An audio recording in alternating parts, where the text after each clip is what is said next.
Hello नमस्कार सभी को। स्वागत है आप सभी का एबीटी क्लासेस के इस ऑनलाइन प्लेटफॉर्म पे। तो बच्चों, आज हम लोग स्टैटिक जीके में बात करने वाले हैं लिस्ट ऑफ महारत्न कंपनी। हम लोग जानेंगे कि भारत में कितनी महारत्न कंपनियां हैं और कौन सी महारत्न कंपनी कब बनी और किसको महारत्न कंपनी का दर्जा दिया गया, कब दिया गया। ठीक है, कैसे कोई कंपनी महारत्न कंपनी बनती है, इसके क्या नियम कानून हैं, क्या इसके प्रावधान हैं, इन सभी मुद्दों पे आज हम लोग चर्चा करने वाले हैं। ठीक है, तो बने रहिए हमारे साथ। चलते हैं बिना आपके समय को वेस्ट किए इस स्लाइड्स की ओर।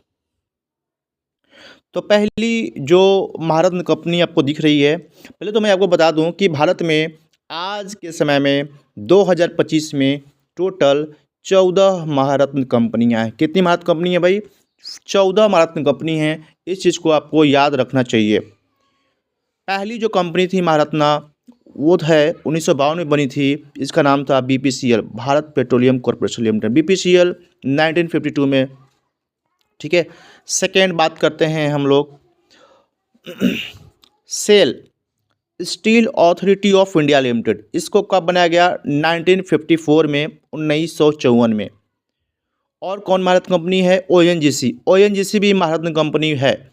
ठीक है, oil and natural gas corporation, जिसे कि 1956 में बनाया गया था। नेक्स्ट महारत्न कंपनियां हैं Indian oil corporation limited, OIOCL। 1959 में इसको महारत्न कंपनी बनाया गया। उसके बाद है ऑयल इंडिया लिमिटेड, जिसे कि 1959 में बनाया गया, इसको महारत्न कंपनी। नेक्स्ट है भेल, भारत हैवी इलेक्ट्रिकल्स लिमिटेड। भेल को कब बनाया गया? 1964 में। 1964 में भेल को महारत्न कंपनी बनाया गया। उसके बाद है REC रूरल इलेक्ट्रिफिकेशन कॉरपोरेशन, 1969 में। 1969 में बनाया गया। नेक्स्ट बात करते हैं HPCL Hindustan petroleum corporation limited, 1974 1974 में। नेक्स्ट है कोल इंडिया लिमिटेड, CIL, 1975 में इसको बनाया गया। नेक्स्ट है NTPC, बहुत ही इंपॉर्टेंट है, बार बार पूछा जाना प्रश्न है। 1975 में NTPC को, नेशनल थर्मल पावर कॉरपोरेशन को बनाया गया। ठीक है, नेक्स्ट है GAIL, gas authority of India limited, 1984 में महारत्न कंपनी। नेक्स्ट है 12वीं पावर फाइनेंस कॉरपोरेशन, जिससे कि 1986 में बनाया गया।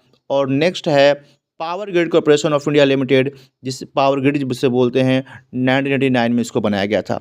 ठीक है, और जो पूछे जाने वाला प्रश्न है हिंदुस्तान एरोनॉटिकल्स लिमिटेड, HAL को 2024 में महारत्न कंपनी का दर्जा दिया गया है। याद रखिएगा, महारत्न कंपनी का दर्जा इसको कब मिला है?